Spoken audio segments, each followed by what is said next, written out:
পুরো ৭০ থেকে ৯০ দশক তিনি মাতিয়ে রেখেছিলেন তার সম্মোহনী সুরের মায়াজালে।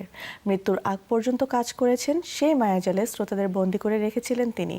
তার এই সাফল্যের পেছনে ছিল তার অধ্যবসায়, শ্রম ও মেধা। শিল্পী ও শ্রোতাদের মতে তিনি বেঁচে থাকবেন তার সুরের মায়াজালে মুগ্ধ সঙ্গীত প্রেমের অন্তরে চিরকাল। বলছি বাংলা গানের কিংবদন্তি সুরকার ও সঙ্গীত পরিচালক আলাউদ্দিন আলীর কথা। আজ তার ষষ্ঠ মৃত্যুবার্ষিকী। বাবার স্মৃতিকে স্মরণ প্রজন্মের কাছে তুলে ধরতে এবার ব্যতিক্রমী উদ্যোগে নিয়েছেন তার যোগ্য কন্যা ও সঙ্গীত শিল্পী আলিফ আলাউদ্দিন। আজ আমাদের স্টুডিওতে উপস্থিত আছেন আলাউদ্দিন আলীর কন্যা আলিফ আলাউদ্দিন। আমরা শুনবো তার কাছ থেকে বাবার কথা। কেমন আছেন আপা? ভালো আছি। কেমন যাচ্ছে সবকিছু? এই তো চলছে। নতুন প্রজন্মের কাছে বাবার স্মৃতিকে তুলে ধরতে ব্যতিক্রমী এক উদ্যোগ নিয়েছেন আপনি। কি সে উদ্যোগ, কেমন সাড়া পেলেন? উদ্যোগ বলতে আমার কাছে মনে হয়েছিল যে প্রতি বছরই আমি আমার বাবার মৃত্যুর দিনটা এবং জন্মদিনটা আমি চেষ্টা করি সন্তান হিসেবে একটু কিছু করবার, কারণ আমার বাবার যেটা সবাই পছন্দ করে যে বিষয়টা সেটাই হচ্ছে গান। তো আমার সেখান থেকেই মাথায় আসে বেশ অনেকদিন ধরে যে নতুন প্রজন্মের কাছে আমার বাবার গানগুলো তো অসম্ভব জনপ্রিয়, কিন্তু নতুন প্রজন্মকে তাদের কাছে আমার বাবার তো অনেক গান, তো হয়তো দেখা গেছে অল্প কিছু গান ওরা জানে, তো সেই গানগুলোকে আরো ছড়িয়ে দেবার জন্য আমার মাথায় আসলো যে এই গানগুলোকে সবাইকে বলি যে আমার বাবার বিভিন্ন গান আছে, তারা কভার করুক বা নতুন করে গাক। জাস্ট বাসায় বসে নর্মালি যেভাবে হয় আনপ্লাগড একটা ভার্সন করে তারা ফেসবুকে বা সোশ্যাল মিডিয়া আপলোড করে জাস্ট একটা হ্যাশট্যাগ দিবে আলাউদ্দিন আলী লিভস অন। তাহলে এভাবে হয়তো অনেকে যারা শুধু সঙ্গীত শিল্পী না, যারা এমনি বাসায় গুনগুন করে গান গায় বা সঙ্গীত প্রেমী, তারা সবাই হয়তো এইটায় পার্টিসিপেট করবে এবং আমার বাবার গানগুলোকে সেলিব্রেট করা হবে। সেই জন্যই এই আইডিয়াটা আসলো মাথায়। এটা কি দীর্ঘদিন ধরে পরিকল্পিত কোনো প্রজেক্ট? হ্যাশট্যাগটা পরিকল্পিত না, এটা হঠাৎ করে এসছে মাথায়। তবে আমার বাবার গানগুলোকে কিভাবে পরের প্রজন্মের কাছে পৌঁছানো যায় সেটা বেশ অনেকদিন ধরে মাথায় ছিল। মানে হঠাৎ করে সিদ্ধান্ত এরকম কিছু? হ্যাঁ, এই হ্যাশট্যাগটা হঠাৎ করে। আচ্ছা। কেন মনে হলো বাবাকে নিয়ে এমন কাজটি করবেন? ওই যে যেটা বললাম যে নতুন প্রজন্মের কাছে গানগুলো ছড়িয়ে দেওয়া আর আব্বুর গানকে সেলিব্রেট করা। আমার কাছে মনে হয় যে এত সুন্দর সুন্দর গান, সেগুলো সবাই মিলে একসাথে গাইলেই আব্বুরকে মনে রাখা হবে। জন্মের পর থেকে স্টার কিড হিসাবে বড় হয়েছেন। বাবা সহকর্মীদের সঙ্গে কি আগের মতো যোগাযোগ হয় বা তারা কি যোগাযোগ করছেন? এটা খুব সুন্দর একটা প্রশ্ন। আসলে সবার সাথে তো যোগাযোগ হয় না স্বাভাবিকভাবেই, তবে যেটা হয় যে শুধু বাবা বা মা, মানে বাবা নয়, মারও অনেক বন্ধু বা কি বলবো কলিগ যারা আছে তাদের সাথে দেখা হলে কিন্তু বাবা মার কথাটাই মনে হয়। তো বাবার ক্ষেত্রেও তাই, বাবার যত কলিগ বা জুনিয়র ছিলেন ইন্ডাস্ট্রিতে, তাদের সাথে দেখা হলেই আমার কেন যেন মনে হয় যে বাবার একটা স্মৃতি, বাবার একটা ছোঁয়া আমি পাই। তাই পুরো জাতির কাছে তিনি কিংবদন্তি সুরকার ও সঙ্গীত পরিচালক, কিন্তু আপনার কাছে তিনি বাবা। একজন বাবা হিসেবে কেমন ছিলেন আলাউদ্দিন আলী? ও, বাবা হিসেবে আমার বাবা অসম্ভব দারুণ ছিলেন এই সেন্সে যে আব্বুর সাথে আব্বু কখনো বকা দিতেন না, খুবই ঠান্ডা মাথা। আব্বুকে সবাই এমনি খুব ভয় পায় বাইরে, তাই কিন্তু আমি তো বাসায় দেখতাম যে একদম আমার সাথে খুবই ঠান্ডা, কোনো না উল্টা আমার মা যখন বকা দিতেন আমার বাবা এসে থামাতেন। তো এরকমই আমার সাথে আমার বাবার সম্পর্ক ছিল। মানে বাবা সব থেকে বেশি সাপোর্ট দিত মনে হচ্ছে। আপনার শৈশবের স্মৃতিতে বাবার জগৎটা কেমন ছিল? আমার শৈশবের স্মৃতিতে আমি এখনো যখন আমার বাবার কথা মনে হয়, ইউজুয়ালি সবাই বাবার কথা মনে করলে কোনো একটা স্মৃতিতে দেখা যায় যাচ্ছে বাবার সাথে ঘুরছে বা বেড়াচ্ছে, বাবার সাথে গল্প করছে। আমার কিন্তু স্মৃতিতে হচ্ছে বাবা কোথাও মিউজিক হয়, মিউজিক রুমে মিউজিক করছেন, কোনো সুর তৈরি করছেন বা কোনো স্টুডিওতে রেকর্ডিং করছেন, এবং এটাই আমার জন্য একটা আইডিয়াল মেমোরি। আমি এই মেমোরিটাকে ট্রেজার করি, রাদার দেন আমি আমার বাবার সাথে বসে কোথাও আড্ডা দিচ্ছি বা খাওয়া দাওয়া করছি। এই মেমোরির থেকে আমার কাছে কিন্তু আমার বাবা কাজ করছে, গান তৈরি করছে, এই মেমোরিটা আমার জন্য অনেক বেশি কি বলবো স্পেশাল আমার কাছে। এই খাওয়া দাওয়ার আড্ডা থেকে একটা কথা মনে পড়েছে যে ওনার শুটিং স্পট মানে পিকনিকের মতো ছিল, খাওয়া দাওয়া হতো প্রচুর। সত্যি কি তাই? একদমই তাই। আমার বাবা নিজে খুব ভোজন রসিক ছিলেন, এবং ভোজন রসিক বলতে কি মানে মানুষকে খাওয়াতে খুব পছন্দ করতেন। তো লাকিলি আমার মাও সেরকম, আমি নিজেও সেরকম হয়েছি, এখন হয়তো একটু কম, কিন্তু ওই যে মানুষজনকে খাওয়ানো এবং আতিথেয়তা এবং যে কোনো একটা রেকর্ডিং স্টুডিওতে দেখা যেত যে আমার বাবার রেকর্ডিং হচ্ছে, কিন্তু আরো অনেক সুরকার চলে এসেছেন, মিউজিক কম্পোজার চলে এসেছেন, অনেক কণ্ঠশিল্পীরা চলে এসেছেন, কারণ ওখানে পিকনিক হচ্ছে। আচ্ছা। গান যখন হচ্ছে সেটা সিরিয়াসলি হচ্ছে, কিন্তু তারপরে দেখা যাচ্ছে যে ফুল অন পিকনিক সবাই। আমিও দেখা গেল স্কুলে মানে ক্লাস করে চলে এসেছি স্টুডিওতে, ওখানে পিকনিক হচ্ছে, রান্না বান্না হচ্ছে, খাওয়া দাওয়া হচ্ছে, এরকমই ছিল পরিবেশটা। বাবার কোন জিনিসটি বেশি স্মরণ করেন? আই থিঙ্ক এটাই যে আমার বাবা অসম্ভব সবাই বাবাকে খুব পছন্দ করতেন, যে খুব খোলা মনের একজন মানুষ, হাসি খুশি, এই যে যেরকম সবসময় কি বলবো জমিয়ে রাখা, আড্ডা জমিয়ে রাখা, এরকম খুব মানে পিপল পার্সন বলতে যেটা বোঝায় উনি ওরকম ছিলেন। তো এই বিষয়টা খুব হ্যাপি অ্যান্ড কি বলবো লাভিং, এই ক্যারেক্টারটা আমি খুব মিস করি। এবার আপনার আম্মার কথাও একটু শুনতে চাচ্ছি। আমার মা তো মারা গেছেন হ্যাঁ, 2016 সালে, তো 10 বছর হয়ে যাচ্ছে, এই সেপ্টেম্বরে 10 বছর হবে আমার মা নেই। তো সেটাই, বাবা মা না থাকলে আসলে এটা একটা অন্যরকম ফিলিং। তো যতই বয়স হোক, মানে সন্তান হিসেবে নিজেকে মনে হয় যে বাবা মা না থাকলে কেমন যেন একটা হেল্পলেস একটা ফিলিং কাজ করে। মার কোন কথাগুলো বেশি মনে পড়ে? আমার মার সবকিছুই, আমার মার সাথে আমার বন্ডিংটা তো অন্যরকম ছিল। আচ্ছা। তো সবকিছু মার ব্যাপারে স্বাভাবিকভাবে বাবা মার দুজনের ব্যাপারে খুব ইমোশনাল হয়ে যায়। তবে আমার মার সাথে আমার যেটা ছিল যে খুব ভালো একটা বন্ধুত্ব ছিল। আমার মনে হয় সব মামেরই এরকম একটা সম্পর্ক থাকে, মার সাথে মেয়ের সুন্দর একটা সম্পর্ক বা ফ্রেন্ডশিপ হয়। তো ওটা খুব মিস করি, যে কোনো কিছু, এই যে বাসায় পৌঁছালাম একটা ফোন করে, মা আমি বাসায় পৌঁছেছি, বা আজকে এটা রান্না করেছি, বা আজকে ওখানে গিয়েছি, আজকে এই ঘটনাটা ঘটেছে, প্রত্যেকটা ঘটনার পরে বা প্রত্যেকটা কিছু কাজ শেষ করার পরে মনে হয় যে মাকে যদি জানাতে পারতাম। তো এই কমিউনিকেশনটা মিস করি। সেটাই, যত বড় হয়ে যায় বাবা মার কথা মনে পড়ে। আমরা আরো আড্ডা দিব ছোট একটি বিরতির পর। দর্শক, নিচ্ছি ছোট্ট একটি বিরতি, ফিরছি কিছুক্ষণ পরেই। Welcome back to Sunday Lina showbiz tonight. দর্শক, আমরা আবারও ফিরে যাচ্ছি আমাদের অতিথির কাছে। বাংলা গানের ইতিহাসে অনেক সুরকার এসেছেন, পেয়েছেন জনপ্রিয়তা, থেকেছেন সময়ের শীর্ষে, কিন্তু খুব কম মানুষই আছেন যারা পুরো সময়কে নিজের সুরে রাঙিয়ে গেছেন। আলাউদ্দিন আলী তেমনই একজন। সন্তান হিসেবে বাবার এই কীর্তি কিভাবে দেখছেন, কিভাবে বিশ্লেষণ করবেন? আসলে আমি সন্তান হিসেবে বলতে পারি বাবা কেমন, বা বাবার সাথে আমার সম্পর্ক, কিন্তু একজন সঙ্গীত শিল্পী হিসেবে আমি নিজেকে অনেক ছোট মনে করি। যে আমার বাবার যে বিশালতা বা তার সুরের যেই কি বলবো তার যে ক্রাফটসম্যানশিপ, সেটা সম্পর্কে বলার আমি মনে করি না আমি দ্য রাইট পারসন। তারপরে এতটুকু বলতে পারি যে আমি ছোটবেলা থেকে তার যে ডেডিকেশনটা দেখেছি এবং তাকে যেভাবে মিউজিক করতে দেখেছি, এটা একটা অদ্ভুত ব্যাপার আমার কাছে মনে হচ্ছে। সৃষ্টিগুলো এবং সে যেভাবে কাজ করতেন, যেভাবে ডিটেইলড, সারাটাক্ষণ সে কাজে ব্যস্ত থাকতেন। আমার বাবা অনেক ব্যস্ত থাকতেন কাজ নিয়ে, তো সব সময় গানের মধ্যে থাকতেন। যে কোনো কিছু, সেটা বাসার মধ্যে যদি আমরা যেটা বলি যে পিকনিক হচ্ছে, দাওয়াত হচ্ছে, তার মধ্যেও একটা গান, সবসময় গানের পরিবেশে বড় হচ্ছে। এবং এত সুন্দর সুন্দর সুরগুলো যে কিভাবে বাসায়, মানে আমার চোখের সামনে তো অনেক গান সুর হয়েছে যেগুলো এখন অনেক জনপ্রিয়। অনেক ছোট ছিলাম তখন, তো তখন তো আসলে বুঝতাম না বাবা মাই, কিন্তু তারা যে এত বড় মাপের শিল্পী, এত মানে এত বড় সেলিব্রিটি বা এত বড় ক্রিয়েটিভ পিপল, এটা অনেক পরে এসে বুঝেছি। তো ওই সময়টা যখন আমি চিন্তা করি, তাদের কাজ যখন আমি চিন্তা করি, স্পেশালি বাবার কাজ যখন চিন্তা করি, আমি অবাক হয়ে যাই যে আমার বাবার মাথা থেকে এত সুন্দর সুন্দর মেলোডি, এত সুন্দর সুন্দর সুর, কথা কিভাবে আসতো আসলে, এটা আমি জানি না। শ্রদ্ধা আলাউদ্দিন আলী সে সময় চলচ্চিত্রের গানকে মৌলিক গানের মতে স্বতন্ত্র শিল্প হিসেবে প্রতিষ্ঠা করেছিলেন, নিয়ে গেছেন এক ভিন্ন উচ্চতায়। সন্তান হিসেবে তাকে খুব কাছ থেকে দেখেছেন। কিভাবে এমন একটি বিশাল সঙ্গীত সাম্রাজ্য প্রতিষ্ঠা করলেন উনি?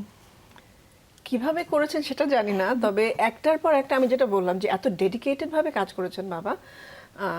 হারমোনিয়াম নিয়ে বসলেই সুন্দর সুন্দর সুর বের হওয়া, এবং একটার পর একটা কাজ, এবং কোনো কাজে কোনো রকমের, আমি সবসময় যেটা বাবার কাজ নিয়ে বলি যে বাবার শুধু যে একটা গান সুর করলেন তা না, রেকর্ডিংয়ে কোন পিসটা কিভাবে বাজবে, কোন ছোট একটা হয়তো বাঁশির একটা কাজ ঠিক এক্স্যাক্টলি এই মুহূর্তে এই টোকাটা কেমন হবে, তবলাটা কেমন হবে, প্রত্যেকটা বিষয়ে সে যেভাবে একদম ইনভেস্টেড ছিলেন, ওটাতে এতভাবে জড়িয়েছিলেন, সেই জন্যই মনে হয় তার গানগুলো এত এত সাকসেসফুল হয়েছে এবং গানগুলো সবার মনে গেঁথে গেছে। কারণ শুধু সুর না, গানের মিউজিক, গায়কী, সব কিছুর মধ্যে আমার বাবা ইনভলভ থাকতেন।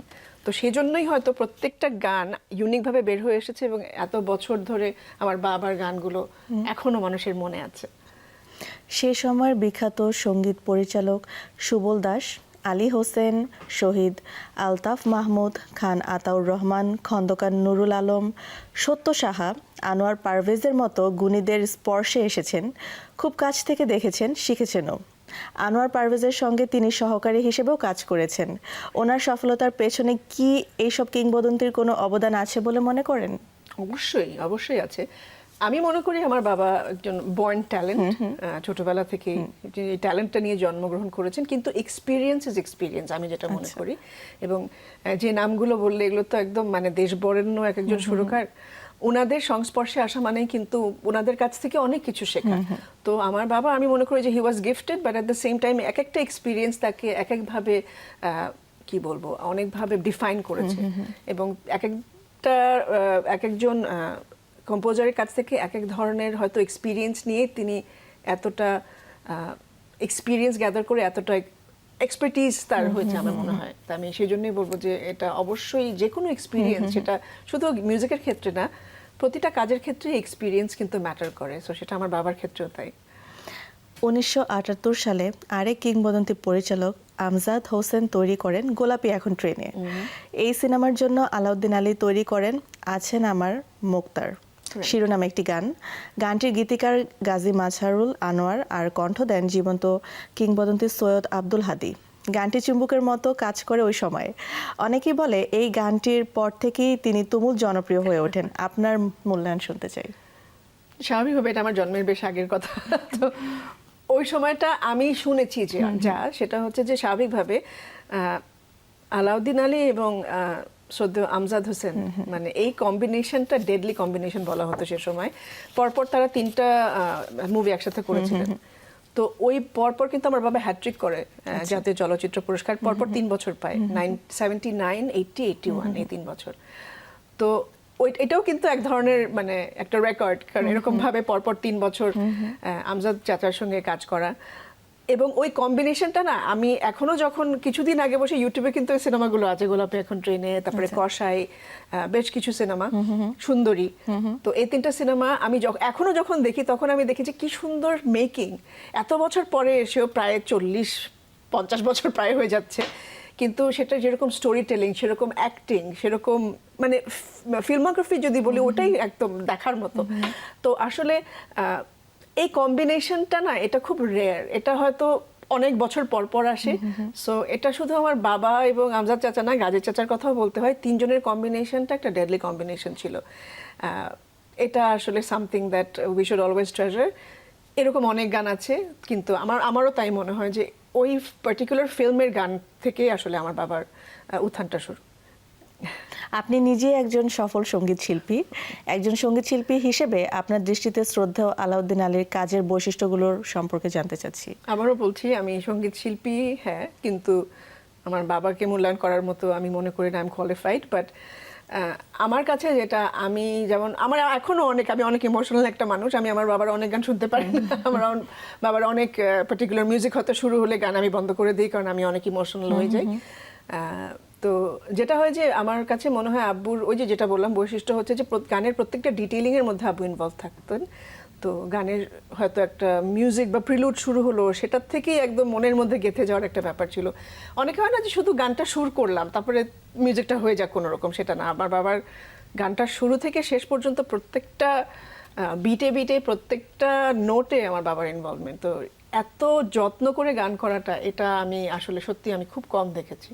এখন গান করতে গেলে কপিরাইট একটি বিষয় হয়ে দাঁড়াচ্ছে। ভালোবেসে কেউ যদি কোনো জনপ্রিয় গান গেয়ে কোনো প্ল্যাটফর্মে আপ করে, লাইক ফেসবুকে, তবে কপিরাইটের আওতায় পড়ছে। এই ক্ষেত্রে শ্রদ্ধেয় আলাউদ্দিন আলীর অসংখ্য জনপ্রিয় গান রয়েছে যা অনেকেই গাইতে চায়।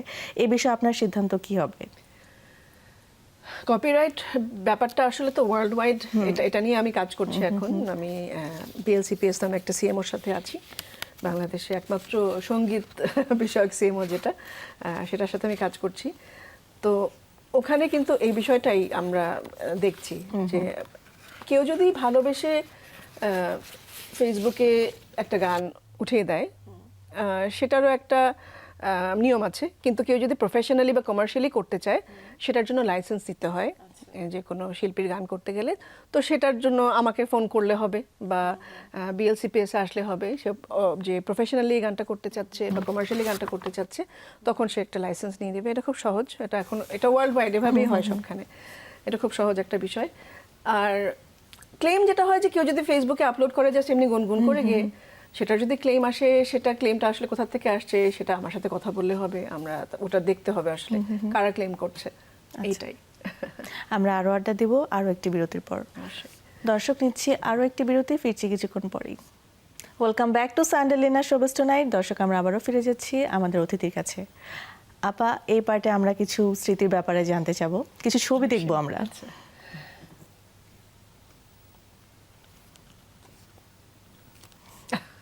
এই যে আলাউদ্দিন আলী, আপনার বাবা হয়তো কোনো শুটিং স্পটে পিকনিকের মতো অবস্থা। হ্যাঁ, ওই যে কোনায় আমার মাকে দেখা যাচ্ছে আঙুল দিয়ে কোনো কথা বলছে হয়তো বাবার সাথে। এটা কোন শুটিং স্পট, ঘটনাটা কি? আমাদেরই প্রোডাকশনে আমার বাবা প্রোডিউসার ছিলেন। মালাবদল নামে একটা সিনেমা হয়েছিল সম্ভবত 85-86 এর দিকে।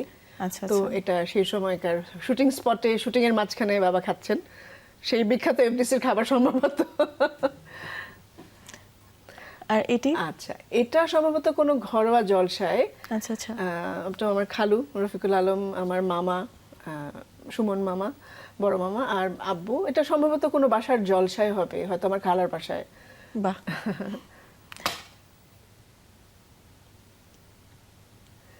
এখানেও একটি চমৎকার ছবি দেখতে পাচ্ছি। এটা অনেক অনেক বছর আগের একটা ছবি। এটা সম্ভবত আমার জন্মের আগে ডেফিনেটলি, অথবা হয়তো জন্মের সময়, আমি ঠিক মনে করতে পারছি না। আমাদের বাসার তখন মনে হয় কনস্ট্রাকশন হচ্ছে। ছবিতে কে কে আছেন এখানে? এখানে আছেন রথীন চাচা, রথীন্দ্রনাথ রায়, অফকোর্স জনপ্রিয় সঙ্গীত শিল্পী, আমার বাবা এবং আমাদের একজন ফ্যামিলি ফ্রেন্ড।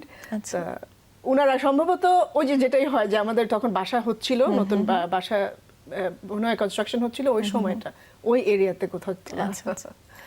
আরো একটি ছবি দেখবো, এটি তো খুব সুন্দর ছবি, আপনি কোলে। বাবার কোলে। এটা সম্ভবত কলকাতায়। এটা আমার বাবার সাথে কোনো রেকর্ডিং এ গিয়েছিলাম আমার যতদূর মনে পড়ে। ওই রেকর্ডিং এর তখন এটা সম্ভবত কোনো কলকাতার কোনো একটা হোটেলে, লিটন হোটেলে মোস্ট লাইকলি। আচ্ছা। ওখানে প্রায় আমরা ওখানেই থাকতাম আমার বাবার যখন রেকর্ডিং হতো কলকাতায়। তো ওখানে সম্ভবত কোনো রেকর্ডিং সেশনের মাঝে তাই হবে। এটা ওই যেটা বলছিলাম, বাসা তখন কনস্ট্রাকশন হচ্ছে, ওই সময় আমার মা আর বাবার ছবি। নেক্সট আরেকটি দেখবো। এটা আমার জন্মদিনে। এটা আমার কোন ইয়ার মনে নেই, আমার জন্মদিনে। কত সালে ছিল এই স্মৃতি? নট শিওর, 95-6 হবে হয়তো। আপনি কি সব বার্থডেতেই উপস্থিত থাকতে পারতেন? বাবা, হ্যাঁ অবশ্যই। আমার বার্থডে বাবা অসম্ভব বড় করে সেলিব্রেট করতেন এবং বার্থডেতে কখনো মিস করেন। এরকম একবার হয়েছে পাকিস্তানে, বাবা তো পুরো মোটামুটি এই সাবকন্টিনেন্টে সবখানে রেকর্ডিং এ যেতেন। সো পাকিস্তানে করাচি না কোথায় যেন বাবার একটা রেকর্ডিং ছিল। তো ওইবার আমার খুব মন খারাপ যে বাবা আসতে পারবে না, আমার জন্মদিন হবে না, মানে পরের দিন হয়তো হবে। তো ঠিক সকালবেলা বাবা এসে হাজির, সারপ্রাইজ দিয়ে একদম গিফট নিয়ে। তো এটা সম্ভবত ওই বার্থডেটা, কারণ আমার ড্রেসটা দেখে মনে হচ্ছে পাকিস্তান থেকে আনা। সো হতে পারে এটা ওই বার্থডে। নেক্সট আরো একটু দেখবো, এই ছবির ব্যাপারে জানতে চাচ্ছি। এটা অনেক আগের ছবি। এটা সম্ভবত শ্রুতি রেকর্ডিং স্টুডিওতে। আমার বাবা, রুনা আন্টি অফকোর্স, অ্যান্ড আমি এই মুহূর্তে সরি আমি ওনার নামটা মনে করতে পারছি না। উনি শ্রুতি রেকর্ডিং স্টুডিওর।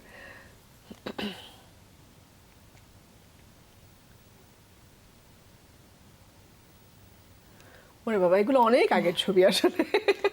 এগুলো অনেক আগের ছবি, সম্ভবত আমার জন্মের আগের ছবি। অসম্ভব জনপ্রিয় নায়ক আমাদের বাংলাদেশের জাফর ইকবাল আঙ্কেল অ্যান্ড রুনা লালা আন্টি অ্যান্ড আব্বু, তিনজনের সম্ভবত ওনাদের কিন্তু কম্বিনেশনের গানও আছে। যেমন শেষ করোনা, শুরুতে খেলা, কিন্তু দুজনেই গিয়েছেন। তো সম্ভবত এরকম, এটা হয়তো আমি জানি না কোন ইয়ার, 78 হবে।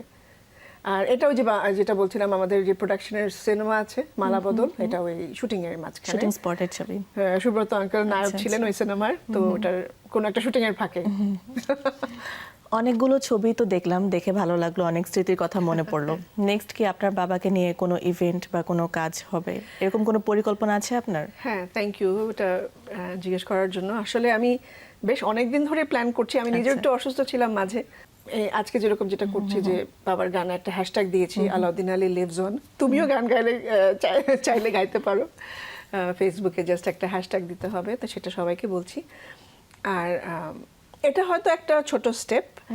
আর আমার ইচ্ছে আছে যে এই ইয়ারের শেষে অথবা নেক্সট ইয়ারে আমার বাবা কিছু গান নিয়ে একটা অনুষ্ঠান করার, একটা বড় একটা স্টেজ শো করার, যেখানে মানুষ এসে আমার বাবার গানগুলো লাইভ শুনতে পারবে। কারণ আমার বাবার গানগুলো তো যত জনপ্রিয় হোক, অনেক কঠিন করা। তো আমি চাই যে গানগুলো একটু সুন্দর করে সবাই তুলে যেন গানগুলো লাইভ পারফর্ম করতে পারে, এবং যারা তার ফ্যান আছে তারা এসে যেন লাইভ গানগুলো এনজয় করতে পারে। আমরা অনুষ্ঠানের একদম শেষের দিকে বাবাকে উদ্দেশ্য করে কোনো গান যদি গাইতে বলা হয়, আপনি কোন গানটি বেছে নেবেন, আর সেই গানটির দুলান আমরা শুনতে চাচ্ছি। আমার বাবার আসলে এত গান, আমি পার্সোনালি মনে হয় শেষ করো না শুরুতে খেলা, এই গানটা আমার অসম্ভব পছন্দের। এটা আমি গেয়েওছিলাম। এখন কি গাইতে হবে? অবশ্যই। শেষ করো না শুরুতে খেলা, না ভেঙো না দ্বীপ জেলে নিভে নিও না, মন যদি নাই দাও মন তবে নিও না। শেষ করো না শুরুতে খেলা, না ভেঙো না দ্বীপ জেলে নিভে নিও না। বাহ, চমৎকার, খুব সুন্দর গেয়েছেন আপনি। অনেক ধন্যবাদ আপনাকে আমাদেরকে সময় দেওয়ার জন্য, আমাদের স্টুডিওতে আসার জন্য।